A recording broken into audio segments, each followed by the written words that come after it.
최근 3년간 캔들스틱 차트를 살펴보면 큰 하락 구간 이후 반등 흐름이 이어졌고 중간중간 조정 구간이 명확히 보입니다. 예컨대 2023년 초 무렵 급등세가 있었고 2024년 초에는 비교적 완만한 상승이 나타났습니다. 현재는 전고점 대비 소폭 하락 후 횡보세를 보이고 있으나 이 구간이 지지선 형성의 초기 신호로도 해석될 수 있습니다. 주요 지지선으로는 과거 저점을 형성했던 구간대와 최근 거래량이 몰렸던 가격대가 제시됩니다. 저항선은 이전 고점을 기준으로 설정할 수 있으며 해당 구간을 돌파할 경우 추가 상승의 가능성이 열려 있습니다. 이동평균선 흐름을 보면 SMA5, SMA10, SMA20, SMA62 비교적 밀집하며 균형을 찾는 모습입니다. 과거 골든크로스 시점에서는 상승 탄력을 받은 후 일정 기간 강세를 이어갔고 데드크로스가 형성된 시점에는 단기 하락이 뚜렷했습니다. 현재 SMA 간 간격이 좁아지며 곧 새로운 교차 시점이 나타날 가능성이 큽니다. 거래량 측면에서는 과거 큰 상승 전환 직전에 월별 거래량이 유의미하게 증가한 사례가 있습니다. 최근 거래량은 이전 급등 시점 대비 다소 낮지만 종종 바닥 구간에서 거래량이 서서히 늘어나는 패턴이 포착되곤 합니다. 이 부분이 매수세 전환을 시사하는지 주의 깊게 볼 필요가 있습니다. 과거 2023년 초 급등 사례를 되짚어보면 캔들스틱과 이동평균선의 강력한 골든크로스가 동시에 나타났습니다. 현재 차트도 이와 유사한 그림이 서서히 형성되는 듯하나 거래량이 충분히 뒷받침될지가 관건입니다. 전반적으로 헌팅턴 뱅크셰어스 인코포레이티드의 가격이 단기적으로 변동성은 있겠지만 주요 지지선을 지켜낸다면 재상승으로 이어질 가능성도 배제하기 어렵습니다. 최근 3개월 동안 이 종목은 단기 상승 후 횡보가 이어졌습니다. 현재 가격은 이전 단기 고점을 소폭 하회하는 지점으로 약한 지지선과 맞물려 있습니다. 저항선은 단기 고점인 직전 고가 근방이며 지지선은 이전 하락 구간에서 형성된 바닥권입니다. 이동평균선 분석에서는 SMA5와 SMA10이 가깝게 붙어 있으며 SMA20과 SMA60은 완만한 하락 혹은 횡보세를 보여왔습니다. 최근 SMA5가 SMA10을 위로 돌파하는 골든크로스 조짐이 나타났는데 이 흐름이 지속된다면 단기 반등세가 가능해 보입니다. 다만 SMA20과 SMA60이 아직 수렴 국면이므로 중장기 방향성은 추가 확인이 필요합니다. 거래량 면에서 단기적으로 거래량이 크게 급증한 사례는 없으나 2주 전 일부 매수세가 유입되며 작은 거래량 급등이 관찰되었습니다. 일반적으로 거래량이 늘면 수급 개선으로 이어져 가격 상승을 뒷받침하기도 합니다. 종합적으로 향후 1주에서 1개월 사이에는 SMA5와 SMA12 교차 여부 및 거래량 흐름이 관건이 될 것으로 보입니다. 3개월 정도의 중기 전망에서는 현재 횡보 구간을 벗어나면 이전 고점 돌파 시도가 이어질 수 있습니다. 따라서 헌팅턴 뱅크셰어스 인코포레이티드가 거래량을 동반한 상승 신호를 보여준다면 단기 매수 기회가 될 수 있지만 만약 추가 매수세가 약하면 하락 조정이 불가피할 수도 있습니다. RSI를 보면 현재 수준이 50대 중후반으로 과매수, 70 이상, 나과매도, 30 이하 구간은 아닙니다. 최근 14일간 RSI가 점진적으로 상승하면서 주가와 대체로 같은 방향을 보여왔는데 이는 단기 매수세가 서서히 살아나는 것이라 해석 가능합니다. 과거 비슷한 RSI 수준 약 50에서 60에서 헌팅턴 뱅크셰어스 인코포레이티드가 보였던 움직임은 만약 거래량이 동반된다면 추가 상승을 시도하는 경우가 많았습니다. 예컨대 2024년 초에도 RSI가 55 부근에서 가파른 상승으로 전환되며 단기 강세장을 만든 바 있습니다. 현재 RSI가 안정적으로 50 이상을 유지한다면 상승 전환 가능성을 열어둘 수 있습니다. 하지만 과거에도 60 근방에서 상승이 꺾인 사례가 있으므로 RSI가 70에 가까워질수록 주가가 강한 저항에 부딪힐 수 있음을 유의해야 합니다. 종합적으로 RSI가 중립 이상을 유지하는 한 추가 상승 시도 가능성은 남아있다고 볼 수 있습니다. 스토캐스틱 오실레이터에서 K와 D가 최근 교차한 시점은 약 일주일 전으로 파악됩니다. 그 무렵 주가는 단기 조정이 멈추고 소폭 반등 흐름을 시도했습니다. 현재 K가 D보다 약간 위에 위치한다면 추가 상승 여지가 있을 수 있다는 뜻입니다. 과매수 구간인 80 이상에는 아직 진입하지 않았고 과매도 구간인 20 이하에서도 벗어난 상태입니다. 이는 단기적으로 특별히 과매수나 과매도 상태가 아니라는 의미이며 시장이 방향성을 잡기 전 조정 국면일 수 있습니다. 과거 유사 패턴을 보면 스토캐스틱이 30에서 40선에서 상승으로 꺾일 때 주가가 꽤 빠른 반등 흐름을 보인 사례가 여러 차례 있었습니다. 만약 이번에도 유사 패턴이 이어진다면 주가가 단기적으로 상승 추세를 재개할 가능성이 있습니다. 다만 스토캐스틱이 추가로 80 근방까지 치솟는다면 차익 실현 매물도 늘어날 수 있으니 유의해야 합니다. MACD와 신호선을 비교해보면 MACD가 신호선 위로 올라서는 시점이 최근에 발생했는지 주목할 필요가 있습니다. 과거 30일 동안 두 지표가 교차했을 때 주가는 단기 상승 흐름을 보였으나 상승폭은 크지 않았습니다.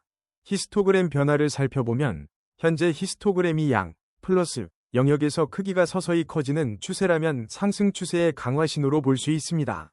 반면 히스토그램이 줄어들기 시작한다면 단기 조정 국면이 올 수도 있습니다. 장단기 추세 측면에서 MACD가 0선 부근에서 신호선을 상향 돌파하면 일정 수준의 신뢰도가 있다고 평가됩니다. 헌팅턴 뱅크셰어스 인코포레이티드가 과거 비슷한 구간에서 단기 반등에 성공한 적이 있으므로 MACD 히스토그램이 양의 흐름을 유지하는 동안은 매수 기회를 염두에 둘 수 있겠습니다. 볼린저 밴드를 보면 주가가 현재 중심선 근방에 위치해 있습니다. 이는 큰 변동성 없이 균형점을 찾고 있다는 의미로 상단 돌파 여부에 따라 상승 모멘텀이 생길 수도 있습니다. 최근 20일간 밴드 폭 변화를 살펴보면 이전 대비 소폭 축소되었다고 볼 수 있습니다. 밴드 폭이 줄어드는 것은 시장 변동성이 감소하고 있음을 시사하며 이는 조만간 큰 방향성을 택할 가능성을 높입니다. 과거 밴드를 상단이나 하단으로 강하게 돌파했던 시점들을 보면 종종 단기 추세에 급격한 전환이 일어났습니다. 특히 중심선을 지지 삼아 상단을 돌파할 경우 상승폭이 커지는 경향이 있었습니다. 현재 주가가 중심선 부근을 유지한다면 향후 거래량 증가와 함께 상단 돌파 시도가 이어질 가능성을 열어둘 수 있습니다. 피보나치 되돌림 기준으로 주가는 61.8% 부근을 한 차례 넘어서며 지지를 확인하려는 모습이 관찰됩니다. 이 레벨이 무너질 경우 다음 지지선은 50% 구간이 될 것이고 이를 지켜낸다면 상위 레벨인 78.6% 근방이 다음 저항 구간이 될 수 있습니다. 과거 동일한 61.8% 구간에서 주가가 반등을 시도하며 추세를 강하게 이어간 사례가 있습니다.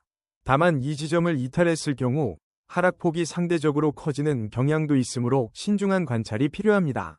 단기 목표가로는 78.6% 되돌림 근방을 설정해 볼 수 있으며 장기적으로는 100% 수준 복귀까지 열어두는 전략도 가능합니다. 숫자로 예시를 들면 61.8% 부근이 주요 지지로 작용해 주가가 유지된다면 단기적으로 약 5에서 7% 상승 여력을 기대할 수 있다고 볼 수 있습니다. OBV를 살펴보면 과거 강한 상승 구간에서 OBV가 일정 기간 꾸준히 우상향을 보인 뒤 주가가 급등한 사례가 있었습니다.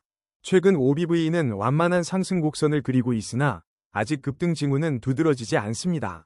이는 주가 상승을 뒷받침할 충분한 매수세가 강하게 유입되지 않았음을 시사하기도 합니다. VWAP 대비 현재 가격은 비슷하거나 약간 위에 위치해 있다고 판단됩니다.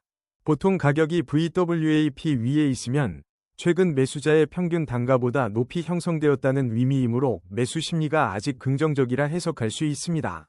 반면 VWAP 아래로 떨어진다면 매수자들이 이익 실현이나 손절을 고민할 가능성이 커집니다. 거래량 분석을 추가로 보면 일별 거래량 추이는 큰 폭이 변화 없이 일정 수준을 유지 중입니다. OBV가 급등할 만한 수준의 거래량이 확인되지 않았다는 점에서 거래량 증대가 향후 추세 강화에 중요한 열쇠가 될 것입니다. ADX가 20 이상일 때는 뚜렷한 추세가 형성되고 있음을 의미하고 20 이하로 내려가면 추세가 약해지거나 횡보 국면일 가능성이 높습니다. 현재 ADX 값은 20 전후로 보이는데 이는 추세가 아직 강하게 발현되지 않은 상태를 시사합니다. 과거 ADX가 25 이상으로 급등했던 시점들을 보면 시장이 강한 상승 혹은 하락을 비교적 뚜렷이 보여주었습니다. 지금은 ADX가 다소 정체된 모습을 보이므로 상승이나 하락 어느 쪽으로도 크게 움직일 만한 동력이 부족하다고 볼 수 있습니다. 플러스 DI가 DI 위로 교차, 골든 크로스 하면 통상 상승 추세 신호로 해석되고 DI가 플러스 DI 위로 올라서면 하락 추세 신호로 보는데 현재는 플러스 DI가 근소하게 우위를 점하거나 서로 근접한 상태로 보입니다. 추세가 명확히 나타나기 전까지는 관망세가 이어질 가능성이 있습니다. 아론업, 녹색, 200 부근에 근접한다는 것은 최근 고점 갱신 주기가 짧았음을 의미하고 아론다운, 빨간색, 200에 육박한다면 최근 저점갱신 주기가 짧았음을 뜻합니다. 최근에는 아론업이 중간 수준에서 완만히 움직이고 아론다운도 극단적이지 않은 편으로 보여집니다. 아론업이 아론다운 위에 있다는 것은 상승 추세가 살아있음을 시사하지만 둘의 차이가 크지 않다면 추세가 확고하지 않을 수 있습니다. 실제로 과거 매수 신호, 검은색 위쪽 삼각형가 나타날 때는 아론업 270에서 90 범위를 꾸준히 유지하며 주가 상승을 이끌었습니다. 반대로 매도 신호, 검은색 아래쪽 삼각형 시점에는 아론다운이 강하게 우위에 올라서면서 하락 추세로 전환되었습니다. 동시에 두 지표가 낮은 수준에 머무른다면 추세 자체가 약화된 횡보 국면일 수 있습니다. 80 이상을 유지하는 쪽이 등장한다면 흐름이 보다 명확해질 전망입니다. CCI가 플러스 100을 넘어서면 보통 과매수 구간으로 보는데 헌팅턴 뱅크셰어스 인코퍼레이티드의 경우 과거 플러스 150 부근까지 치솟았을 때 단기 급등 후 조정이 뒤따른 경험이 있습니다. 이 구간을 너무 오래 유지하면 과열 신호가 될 가능성이 큽니다. 반면 100 아래로 내려갔을 때는 매도세가 강해지고 시세가 과도하게 하락했을 때 일시적 반등이 나오기도 합니다. CCI가 100 근처에서 상승으로 전환된 시점이 과거 작은 반등 기회를 만들어준 사례가 있으므로 주목할 필요가 있습니다. 중립 구간, 공부근에서는 시장이 특별한 방향 없이 관망하거나 새로운 추세로 이어질 가능성을 모색하는 단계로 해석됩니다. CCI가 급등락을 반복할 경우 심리적 불안이 커질 수 있으므로 변동성이 커지는 타이밍에는 신중을 기해야 합니다. 총평 헌팅턴 뱅크셰어스 인코퍼레이티드의 다양한 지표를 종합적으로 살펴보면 중장기적인 추세는 과거 급등세와 비교해 다소 완만하지만 단기적으로는 상승 전환 가능성을 배제하기 어렵습니다. RSI와 스토캐스틱 지표가 과열 구간에 진입하지 않은 상태에서 천천히 우상향하려는 의지를 보이고 있고 MACD 히스토그램 역시 아직 긍정적 영역에 머물러 있습니다. 볼린저 밴드 폭이 축소된 상태에서 향후 변동성 확대 가능성이 높다는 점, 그리고 피보나치 되돌림상 중요한 지지선 부근에서 가격이 머물고 있다는 사실도 눈여겨볼 만합니다. 다만 OBV 상승폭이 두드러지지 않고 ADX가 큰 추세를 보여주지 않는 상황이므로 추세 강화에는 어느 정도 시간이 필요할 수 있습니다. 또한 아론 지표가 명확한 상승 추세를 가리키기보다는 중립 국면에 가까워 보이고 CCI 역시 중립권에서 움직이고 있어 극단적인 과매수나 과매도 신호는 나오지 않는 형국입니다.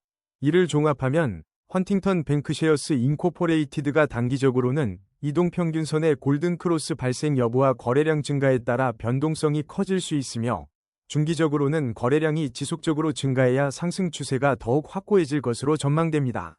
장기적으로는 현재 지지선을 지키고 과거 주요 급등 패턴을 재현할 수 있을지가 관건이 될 것입니다. 따라서 시장의 변동성 확대 시점에서 거래량과 주요 지표들의 방향성을 면밀히 관찰하면서 접근한다면 이 종목의 기회를 보다 효과적으로 활용할 수 있을 것으로 보입니다. 헌팅턴 뱅크셰어스 인코퍼레이티드는 이미 여러 차례 급등락을 보여준 바 있으므로 적절한 분할 매매와 보수적 리스크 관리를 병행하는 전략이 유효해 보입니다.